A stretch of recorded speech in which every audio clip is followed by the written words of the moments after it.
विधाता तेरे लिया दीन चैना बना चैनाली सबरिया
और दूसरी आई है सुरुचि।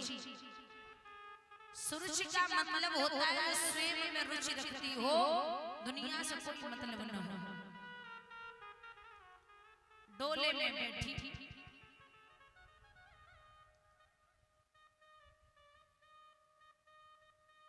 बड़ी रानी ने दासी को भेजा, जा बहन को सम्मान में लेके आ। दासी चली, आरती उतारी, चलिए बहन आपको आपकी बड़ी बहन ने बुलाया। कौन बड़ी बहन? आपके राजा की जो पहले वाली रानी। विवाह हो गया? बोले हाँ। तुम्हें क्या लग रहा है, तुम पहले? बोले तो महाराज ने उनको बुलाओ जरा। राजा उत्तानपाद को बुलाया गया। रानी ने जवाब दिया कि जब पहले से एक है तो हमें क्यों लेके आए? अगर इज्जत चाहते हो तो हमारा डोला वापस भिजवा दो। इज्जत कमाने में आदमी की पूरी जिंदगी लग जाती है और बिगाड़ने में 2 मिनट नहीं लगते। एक विश्वास में शादी कराई, और विश्वास एक ऐसा शब्द है जिसे लिखने में सेकंड लगता है, पढ़ने में मिनट लगता है, लेकिन साबित करने में पूरी जिंदगी। बोले अंदर चलो, बोले ऐसे नहीं जाऊंगी। फिर एक ही शर्त पे जाऊंगी। शर्त क्या है? शर्त ये है कि पहले 100 घर के बाहर हो और मैं अंदर प्रवेश हो जाऊं।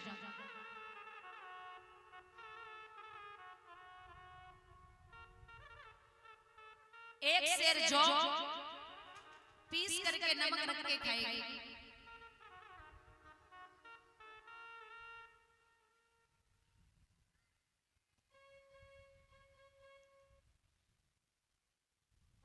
महाराज समय बदलते देर नहीं लगती। बड़ी रानी ने छोटी रानी के पैर पकड़े, बहना अंदर चल। बोले पहले तू तो बाहर हो जा, तो अंदर प्रवेश करे।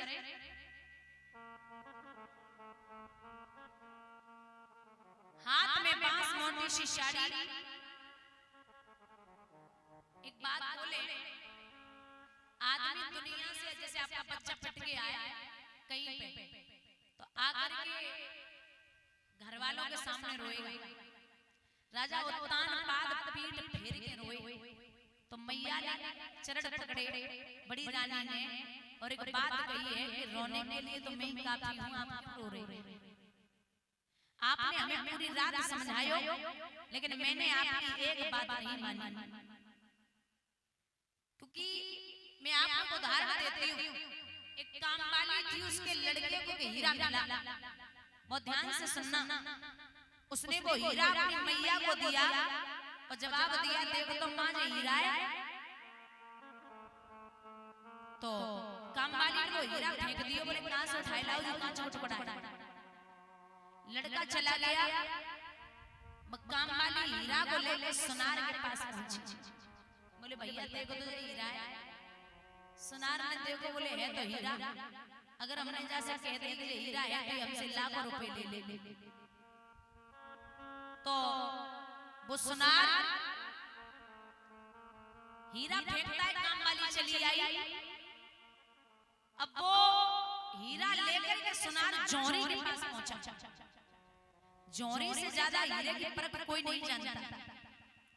जौहरी के पास पहुंचो, तब जब जौहरी ने वो हीरा को देखो तो विचार करो, है तो हीरा, अगर हमने सुनार से कह दिया कि हीरा है तो करोड़ों रुपए देने पड़ेंगे। तो बाने चारों तरफ से देखो और लंबो फेंक दियो, बोले कहां तो ढाई लाओ, कहां छोट बड़ा है। हीरा बड़ा मजबूत होता है, टूटता नहीं है, लेकिन वह हीरा का एक से दो टुकड़ा है। तो व्यक्ति खड़े खड़े देख रहे थे, बोले काम वाली ने फेंका तुम नहीं टूटे, सुनार ने फेंका तुम नहीं टूटे, लेकिन जब ये जौहरी फेंक रहा है तो क्यों टूट गए? तो हीरा जवाब देता है कि हे वीरन, न काम वाली जानती थी कि मैं हीरा हूँ, न सुनार जानता था कि मैं हीरा हूँ, लेकिन ये जौहरी बहुत अच्छे से जानता है कि मैं हीरा हूँ। जब अपने पहचानना बंद कर दे तो टूटने के अलावा दुनिया में कोई काम नहीं बचता, फिर तो टूटना ही पड़ेगा। मैया हाथ में बांस लेके घर से बेघर हो गई और अट्टे पर चढ़ी। किस्मत में जो होगा ना वो कहीं भी हो आएगा जरूर, और जो किस्मत में नहीं है वो आगे भी चला जाएगा। एक विद्वान ने लिखा है, एक वृक्ष की दो डाली, ए भैया, और परिकिस्मत जुदा जुदा है। एक वृक्ष की दो डाली, परिकिस्मत जुदा जुदा है। एक डाली जाए हवन में, एक से जल रही चिता।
एक दो दिन ना एक दो महीना ना 6 महीना है गए मैया सुनीति ने राजा उत्तानपाद को चेहरा ना देखो। और जो पतिव्रता होती है वो पति के बिना एक पल नहीं रह सकती। महाराज जब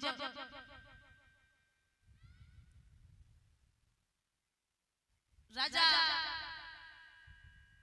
उत्तानपाद और मैया सुनीति नहीं मिल रहे 6 महीने से, तो विचार कियो है कि जीने से तो मर जाना अच्छा है जो पति का चेहरा नहीं देख पा रहे।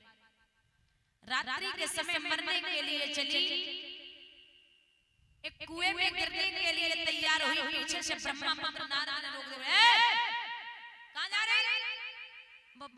महाराज अरे बोलना, मैं मरने आई हूं। क्यों? पुत्र नहीं हुआ। अरे पगली लौट जा, बेटा ना हो तो मरवे को आई गई। किसने समझा दिया? महाराज पुत्र नहीं है तो कैसे रह सकूंगी? लोग बांझ बोलते हैं। बाबा नारद बोले अगर हमसे कह दे कि तेरे 9 महीना के बाद बेटा पैदा है जावेगो तो तू लौट जाएगी?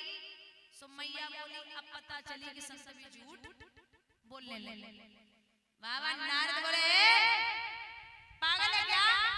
भगवान ने अपने लिए कहा है कि मोर वचन चाहे पड़ जाए फीका, पर संत वचन पत्थर की लीका। संत का वचन कभी मिथ्या नहीं हो सकता। बोली बाबा 6 महीना है पति को चेहरा ना देखो और नाथ बिना पति के पुत्र होने वाला नहीं। बोले देख आज लौट जा और 9 महीना के बाद ये कुआं कहीं नहीं चला जाएगा, इसी कुएं में आकर के गिर पड़ना। मैं रोकने नहीं आऊंगा, मैं रोकने नहीं आऊंगा। एक बात और है, मैंने कल कहा था कि बिना डीजल पेट्रोल के आग लगाए वाला आदमी नारम ज्ञानम ददाति इति नारदः, जिसकी बात कभी रद्द न जाती हो कोई होता है नारद।